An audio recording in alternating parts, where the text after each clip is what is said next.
The ghost trucker of Route 49. The grinding shriek of brakes tore through the night, shaking my bones. It sounded like a massive semi slamming to a stop right behind me. My hands locked around the wheel, eyes squeezed shut, waiting for the crash. But it never came. The noise vanished, leaving only silence. I opened my eyes.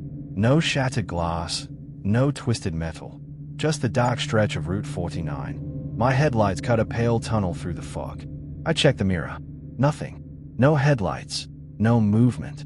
Just an endless black road fading behind me. I told myself it was exhaustion, but I knew what I'd heard. That sound was real. I pressed the gas, trying to outrun the thought, then saw the fuel gauge. Empty. I remembered the sign I'd passed. Next gas station, 85 miles. My stomach sank. I'm Alex. Ordinary guy. Tech job. Not exactly brave. Every fall, I drove north to visit my aunt. This time, I took a shortcut, a narrow, forgotten strip called Route 49. Locals called it the Ghost Road. Sounded peaceful to me. For a while, it was.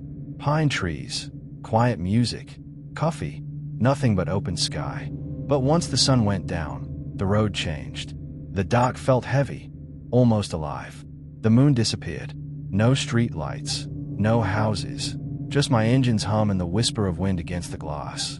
Then, two sharp thunks on the trunk, like someone slapped the back of the car.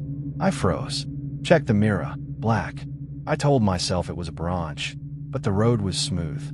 I shut off the radio and AUC to save gas. That was a mistake. About half an hour later, a faint light appeared behind me. I almost cheered. Another car. But the light grew.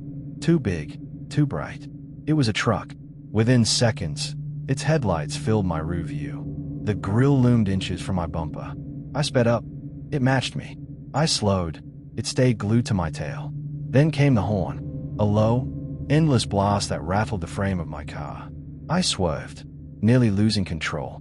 The truck's lights flickered. On, off, on. Slowly, like it was sending some kind of signal. My pulse pounded. Finally, it pulled into the oncoming lane. I glanced sideways as it passed. The cab was empty. No driver. No movement. Just a black void where the window should have been. The truck roared ahead, tires screaming, and vanished around a bend. I laughed. Shaky. Hysterical. The sound of disbelief. I told myself it was fatigue or reflection. Anything else was too impossible. An hour later, the car sputtered, coughed, and died. Out of gas. I tried the ignition. Nothing. No cell signal. Silence. I rolled the window down, let in cold pine air, and waited for dawn. Then came the footsteps. Slow, deliberate, crunching across gravel. They stopped near the edge of the woods. I couldn't see anything. A faint scraping followed, metal on metal. Then a whisper. Low, angry, and too quiet to understand. My fingers trembled as I fumbled for the flashlight. I didn't want to look, but something moved. A tall figure stepped out from the trees, draped in torn black rags, impossibly thin and towering. It glided, weightless, to the other side of the road, and stopped, watching me. I couldn't see its face, but I felt its eyes. I sat frozen, breath shallow. Finally, I turned on the flashlight, aimed low, just enough to check the time. 4:05 a.m. When I looked back up, the figure was gone. At dawn, I climbed out, legs shaking. Everything looked normal again. I started walking toward town. A mile up the road, something sat dead center in my lane. A metal fuel can. Old, dented, but not rusty. Fresh, warm to the touch. Full of diesel. Then I saw the footprint beside it. Huge, human-shaped, smooth. One step from the forest to the can. Then nothing. No trail. I took the can and walked. Hours later, I reached a small diner and truck stop. An old man in a Route 49 cap swept the porch. Pumps closed, he said. Only diesel for rigs. I held up the can. What about this kind? He froze. Where'd you get that? Found it on the road. He studied me. You didn't see a white Mack truck, did you? Big rig, muddy trailer. My mouth went dry. Yeah, maybe. He nodded slowly. No white rig's been on that road in 20 years. Belonged to a driver named Jed. Ran out of gas one night. Same stretch. Started walking for help. Never made it. He looked past me, toward the forest. They found the truck. Never found Jed. My skin prickled. How long ago? 21 years next week. He squinted at the can. Funny thing, though, folks still see that truck, chasing him down, honking like hell. Maybe it's mad, or maybe it's trying to help. I asked, does it ever leave fuel? He shook his head. First I've heard. He pointed toward the shed. Got some gas left, enough to get you to Lakeville. I traded in the diesel, filled up, and drove off. Didn't check the mirror once. By the time I reached town, sunlight was cutting through the clouds, and everything felt normal again.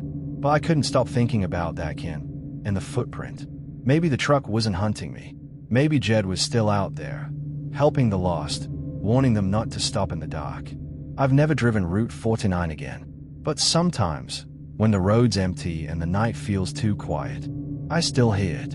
The low, grinding breath of air brakes just behind me.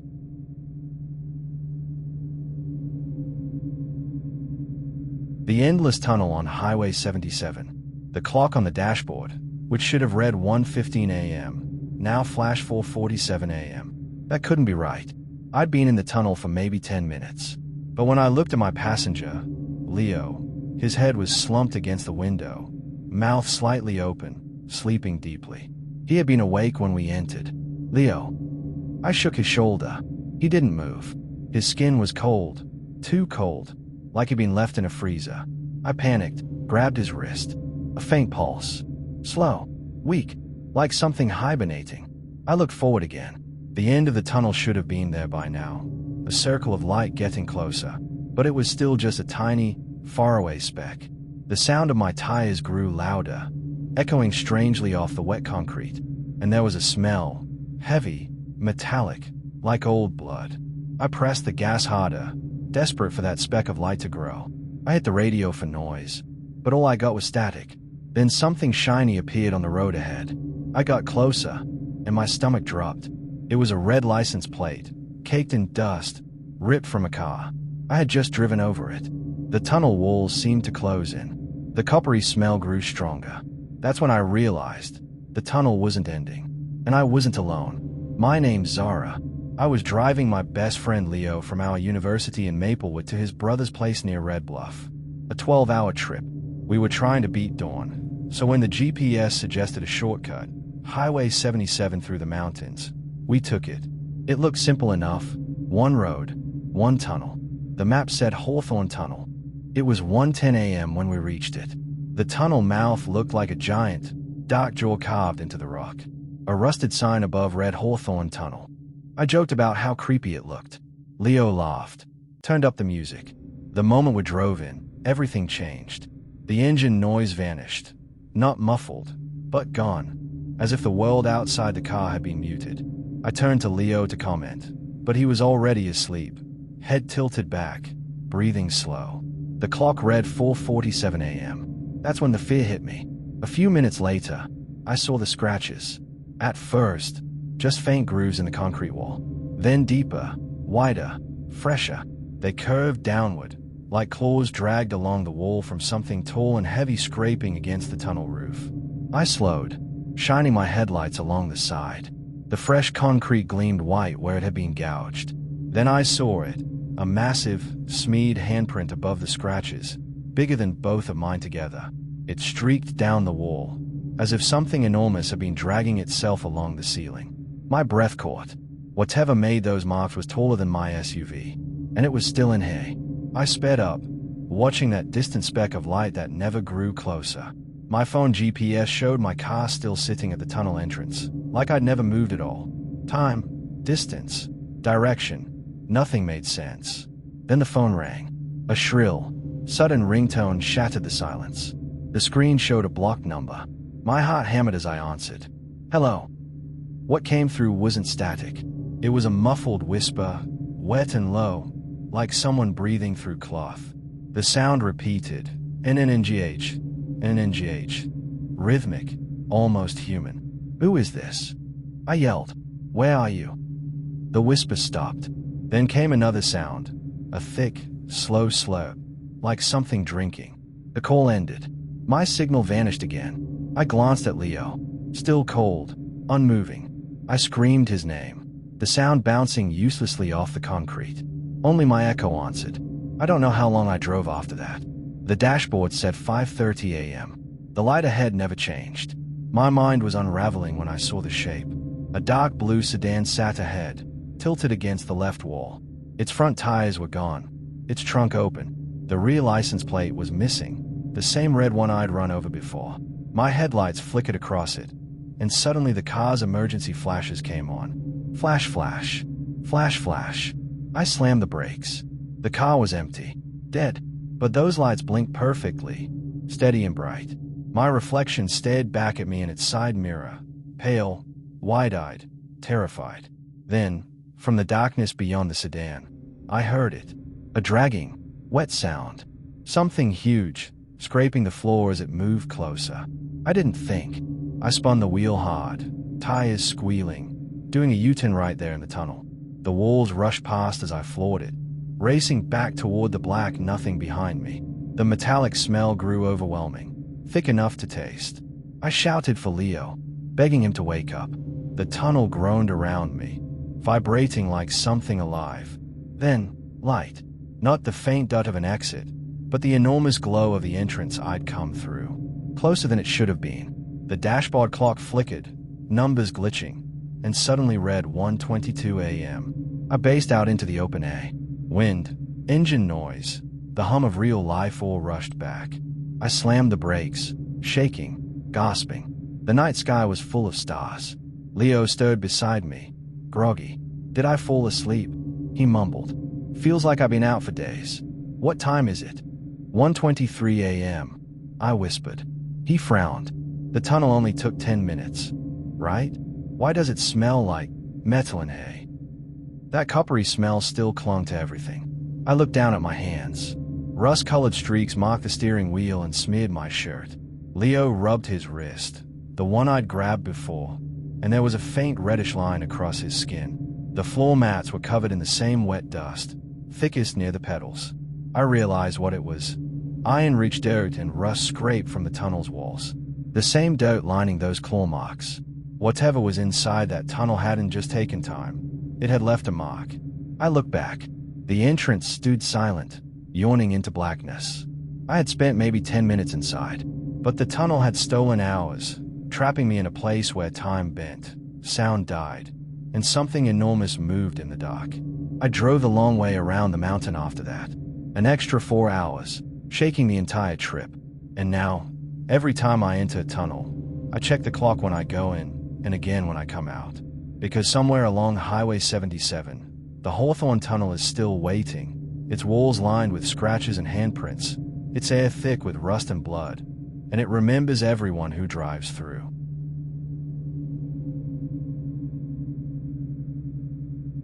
The black road sign. I got directions from something that wasn't there. The air inside my little yellow Pinto suddenly went cold, thick, and wrong, like someone had opened a freezer door. I slammed the brakes, my hiking boot slipping off the pedal as the car skidded sideways on the gravel shoulder. My heart didn't just beat, it pounded like a drum inside my chest. I stayed at the spot where the sign had been. Just a second ago, it was there, a tall, thin pole holding a plain black sign with one word painted on it in messy white letters. But now, nothing. The moonlight shone on tall grass and empty asphalt. No pole, no sign, not even a hole in the dirt where it might have stood. It was just gone. I turned to the passenger seat. Gus, my golden retriever, had his ears flat against his head, staring into the woods instead of the road. He let out a low, shaky whine, the kind he only makes when fireworks go off. Pew fear. Then I looked at my speedometer. My stomach dropped. The needle was resting on empty. I hadn't been driving that long.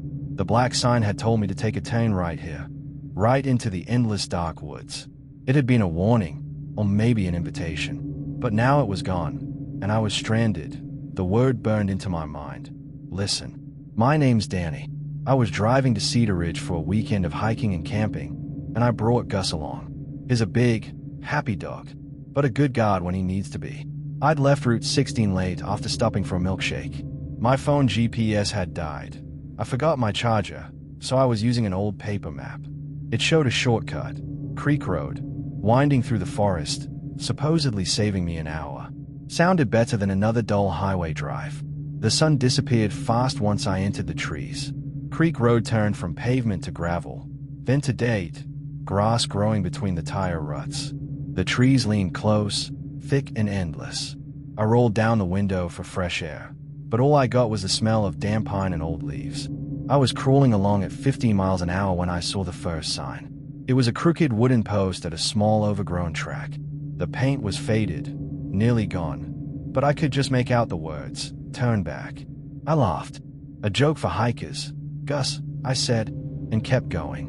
But the moment we passed that sign, the gas light came on, glowing red like an angry eye.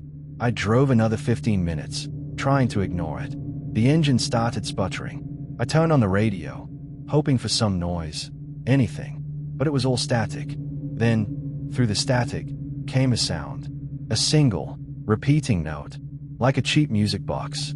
Tinkle, tinkle, tinkle. It was crystal clear, louder than any normal station. The tune was slow and sad. A child's melody stretched thin.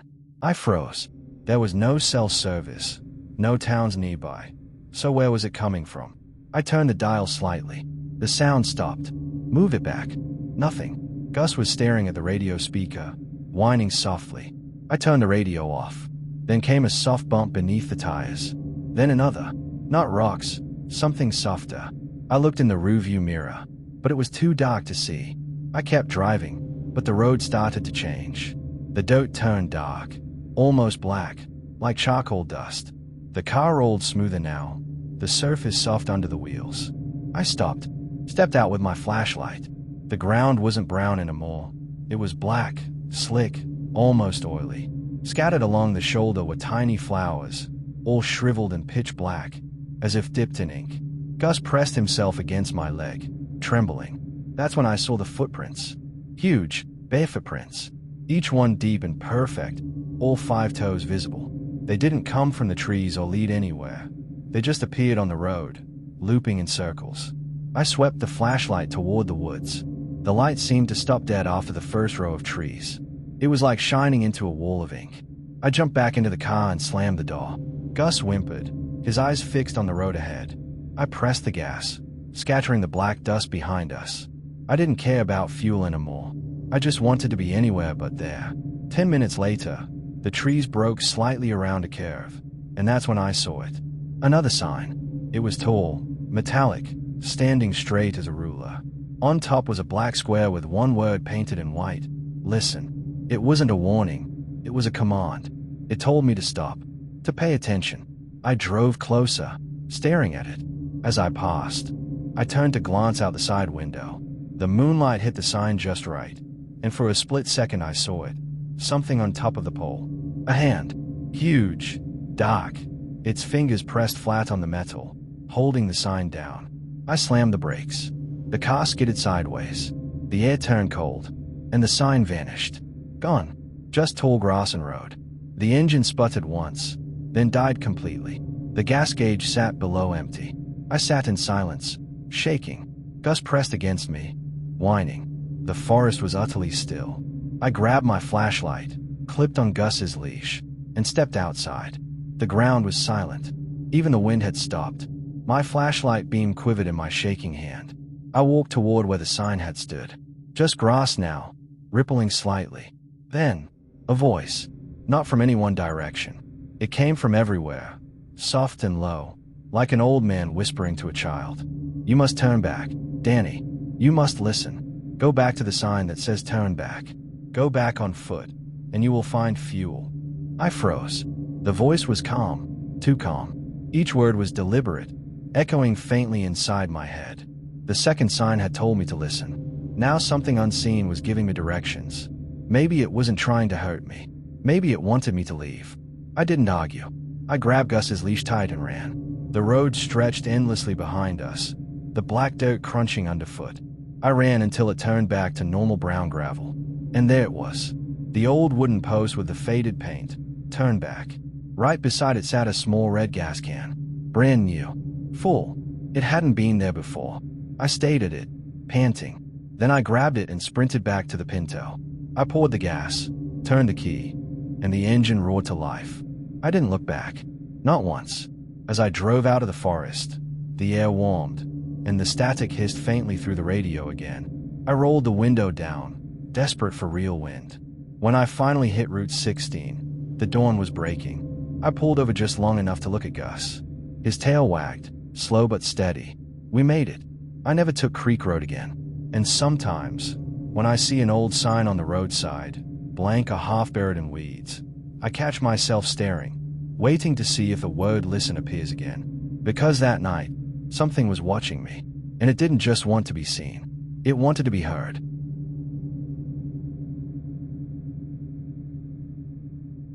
The man in the road mirror. I slammed the brakes, but my foot slipped on the wet pedal. The car horn stuck, a long, screaming blast echoing off the cliffs around us. The mirror on the blind curve, the huge circular safety one, was shaking, its metal frame buzzing. But it wasn't the noise or the motion that froze my blood. It was what I saw reflected in that trembling glass. The road behind us had been empty a second ago. Now, there was a man. He was right behind our car, leaning close to the back bumper, smiling. His face was pale, slick with rain. His grin stretched wide and unnatural. He looked like he was about to tap the mirror with his finger. I whipped my head around to look through the back window. Nothing. Just wet road, mist, and empty night. When I looked back, the man in the mirror was closer, his grin filling the whole reflection. My friend Rory saw it too. He didn't scream. He made a strangled sound like his lungs forgot how to work. We hadn't passed a single person for the last hour. So if the man was in the mirror, but not on the road, where was he? I slammed the car into drive and sped off, the tires screeching on wet asphalt. As we turned the corner, something thumped hard on the roof and dragged slowly across the metal, right above my head. I kept driving. My name's Cammy, and Rory and I were taking a scenic route through the mountains, Route 90. It was supposed to be pretty, peaceful. It was neither. After sunset, the mist rolled in heavy and low, clinging to the car like a living thing. The cliffs closed in, the road twisted tighter, and the world outside turned gray and featureless. We hadn't seen another car or light for miles. My headlights sliced through the mist, and that's when we saw the first of those road mirrors. Big, curved, fixed on a pole at each sharp turn. The first one looked strange in the fog. The second one changed everything. At exactly 1:05 a.m., we passed it, and that's where I saw him smiling back at us. After the dragging sound stopped, I slowed down. Rory was shaking, staring out his window. It was a trick, I said, trying to sound calm. Reflections do weird things in mist. But then he pointed at the corner of the glass. There, right above the wiper's reach, was a perfect, greasy fingerprint. Huge, black. It looked burned into the window, like soot from a chimney. It wasn't there before. It was right where the sound on the roof had stopped. Rory rolled down the window and wiped it away with his sleeve, his face pale. "We're getting out of here," I muttered. I pressed the gas harder, and the car surged forward. The mist began to thin, and I saw a sign for a place called Timberline, a small logging town. Relief hit me like caffeine.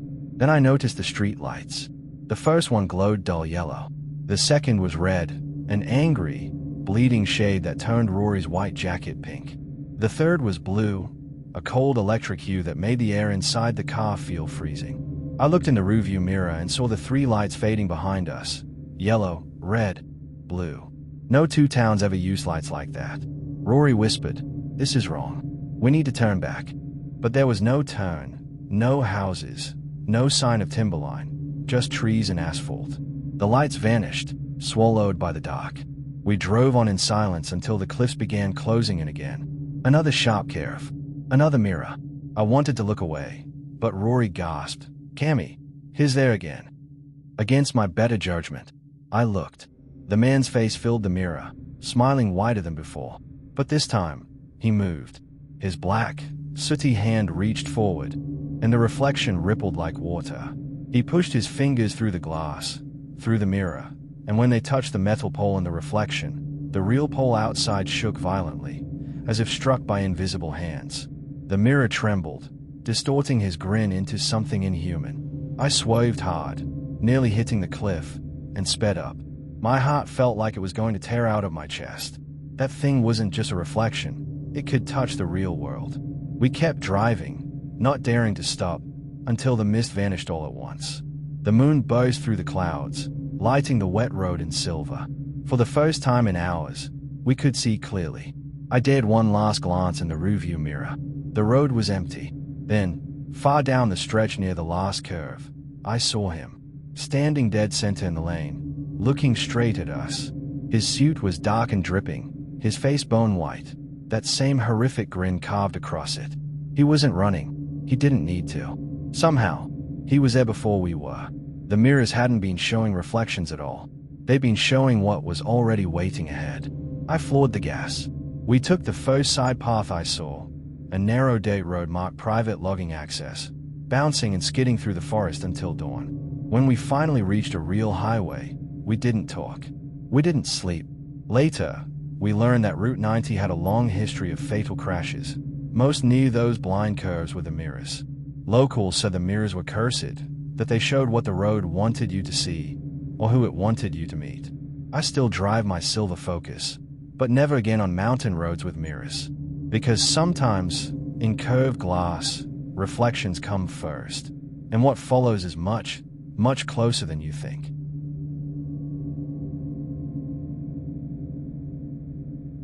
The Last Stop. Creepy road trip horror story true style narration. The neon green sign above the diner flickered weakly, buzzing in the still air. The Last Stop. I pulled in, exhausted and nearly out of gas. My old minivan rattled as I threw it into park. My sister, Jenna, was asleep beside me, breathing softly. I stepped out and froze. The air wasn't cold, just wrong. Heavy. Still. No wind. No insects. Not even the hum of power lines. The town the GPS led me to was tiny. One church with a cracked steeple, a police station with rusted bars, a few sagging houses. All completely dark. Jenna, I whispered through the window. I'm getting gas. Stay here. She stirred, blinking at the silent buildings. Gas? Cat, what town is this? We haven't passed anything for hours. Check your GPS. I laughed nervously. It's Fairhaven, the GPS said. I stopped. The screen was blank, just a gray void. In the middle, where our car icon sat, a single glowing dot pulsed like a heartbeat. Beside it, one word appeared. Stay. I looked at the diner sign again, The Last Stop, and felt my stomach twist. The gas pump was rusted shut. The church windows were black. The whole place was still, like it was waiting. We'd been driving cross-country to Portland. It was after 1:30 a.m. when the gas light came on. The GPS said there was a 24-hour station in Fairhaven, just 30 minutes away, if I took the Old Creek Highway. Jenna trusted me completely and fell asleep as I turned onto that narrow road. The trees grew thick and claw-like, closing in until the world was nothing but headlights and asphalt. The GPS voice spoke in its usual cheerful tone. Turn left. Continue straight. But after a while, that voice began to drag, each word drawn out, like it was losing signal or breath. I checked the time. Still 1:45 a.m. I'd been driving for at least an hour. The time wouldn't move. The same numbers glowed back at me, mocking. Then I saw it. A coyote on the roadside, sitting perfectly still, staring at me. 5 minutes later, I saw it again. Same spot. Same pose. My chest tightened. The road wasn't moving forward. I was looping through time. Panic clawed at me. I rebooted the phone. The map came back, blank but for that pulsing light. The clocks didn't budge. Even the sound of my tires was muffled, like I was underwater. Then the Bluetooth beeped. The GPS whispered from every speaker, wet and broken. Yeah. It was right behind my neck. I screamed, ripped the phone from the mount, and yanked the cord. The whisper stopped. Jenna slept on. Whatever that thing was, it only wanted me. I slammed the gas, desperate to escape. Then suddenly, time jumped forward. The clock flicked to 2:35 a.m. The GPS lit up bright and cheerful again. Destination reached. Up ahead, a sign appeared in the headlights. Welcome to Fairhaven. Relief hit me, until I rolled into town. Every building leaned, hollow and rotting. The diner sign buzzed faintly. The gas pump beside me was a skeleton of rust. I parked, and the engine coughed once, then died. The windows of every house were shut tight, curtains drawn, but as my headlights swept over them, I saw something. Each curtain pulled slightly aside, a tiny slit of glass visible. Behind every slit, a faint flicker of light. Like candles, dozens of them, all still, all watching. The air pressed heavy on my chest. The silence wasn't empty, it was full. Full of eyes, full of waiting. I looked at my phone again. The gray map hadn't changed. The pulsing light was still there. Next to it, one word: stay. The diner sign buzzed overhead. The last stop. I turned the key again. The engine wheezed and died. Then, from the phone speaker, the GPS spoke again. This time, the voice was bright, crisp, and terrifyingly normal. Warning: you are parked on a forgotten road segment. Destination Fairhaven was deleted 20 years ago. Abandoned vehicle now. The normal tone hit me harder than the whisper ever could. I didn't question it. I threw the door open. "Jenna, wake up. We have to go. Now." She sat up, terrified. "What? Why?" "Run." We sprinted down the dark road, the silence behind us thick with presence. After what felt like forever, a light appeared ahead, a real one. A pickup truck. A man stood beside it, filling gas cans. He blinked at us. "Where the hell did you two come from? Ain't nothing back there for 50 miles. We tried to explain through tears, pointing back down the road.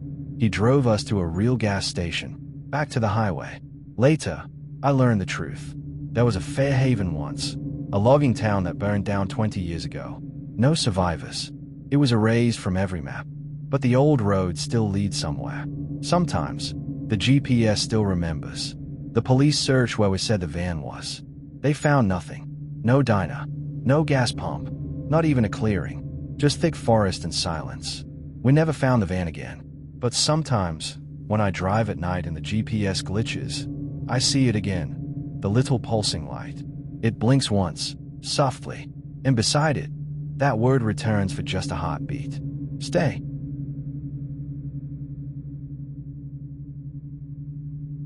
The endless overpass. The first thing I realized was that the sound of the engine had changed. It was loud and angry, revving high.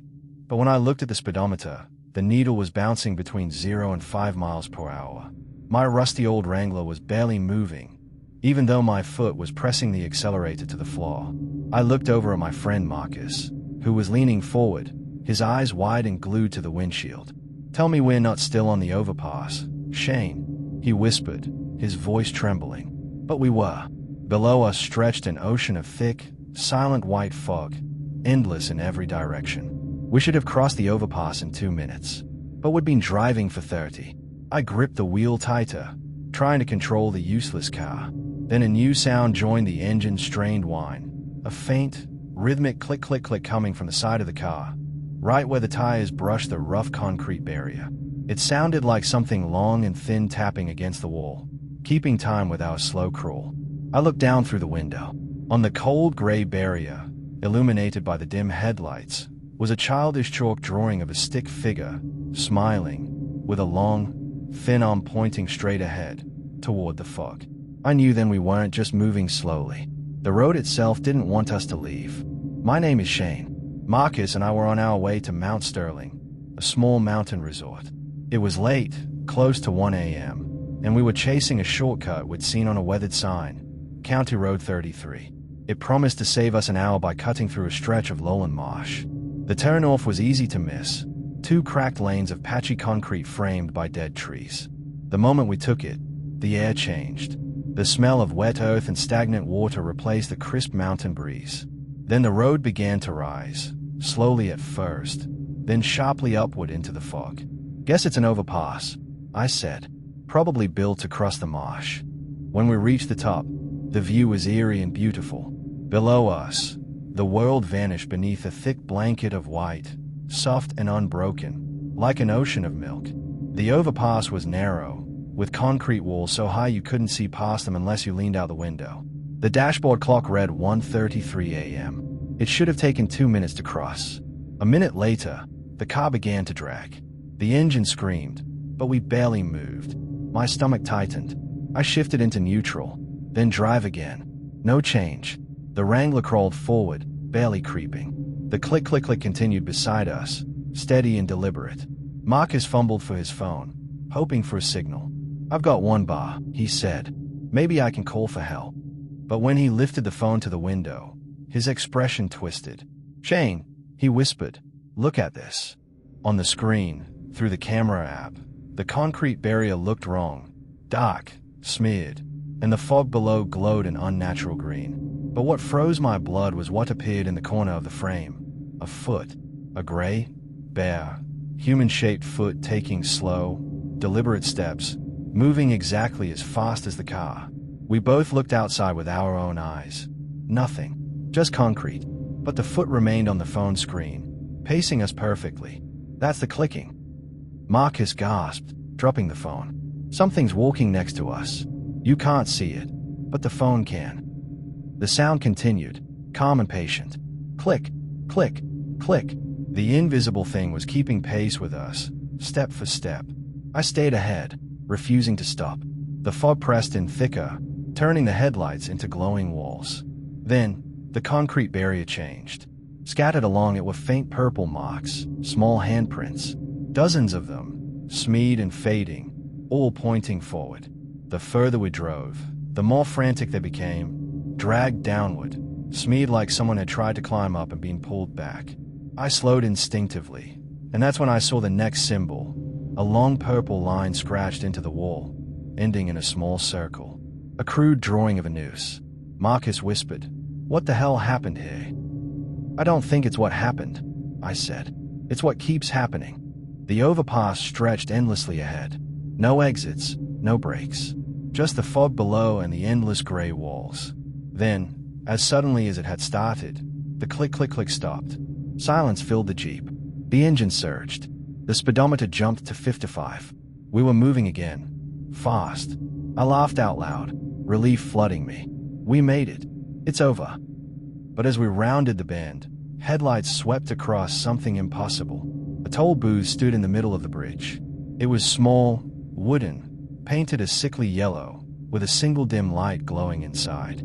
I slowed, disbelief turning to dread. There was a woman inside, still as a mannequin, wearing a faded uniform and a strange tall hat. She was holding out a tray toward my window. "A toll booth. Out here," Marcus whispered. "Must be some old checkpoint," I said, but my voice shook. "Shane," he said quietly, "look at her face." Her skin was pale and waxy. Her mouth was fixed in a half-smile, eyes too wide, too still. And on the tray she held out was a thick, purple sludge, the same color as the handprints, and stuck in its center was a single silver coin. When she spoke, her voice was soft and wrong, like a warped record. "Pay. To go back." Every instinct screamed that if I touched that tray, I'd never leave. I threw the car into reverse. Her expression didn't change, but her head turned to follow us as the Jeep rolled backward.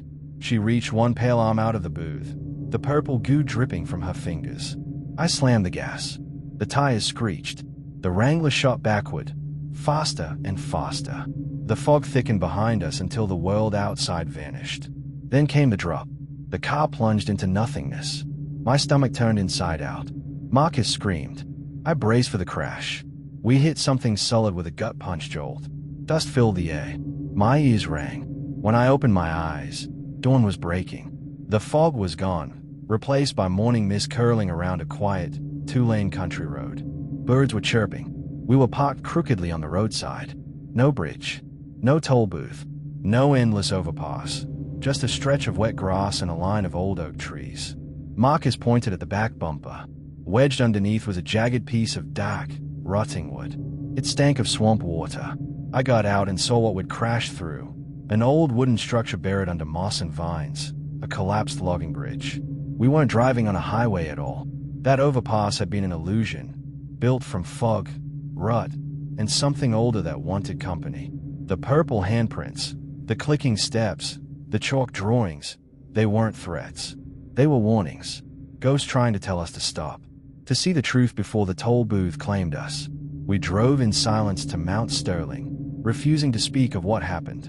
But sometimes, late at night, When the fog creeps over the road and the tires hum just right, I swear I hear it again. The faint click click click just beyond the passenger window, keeping perfect pace with me.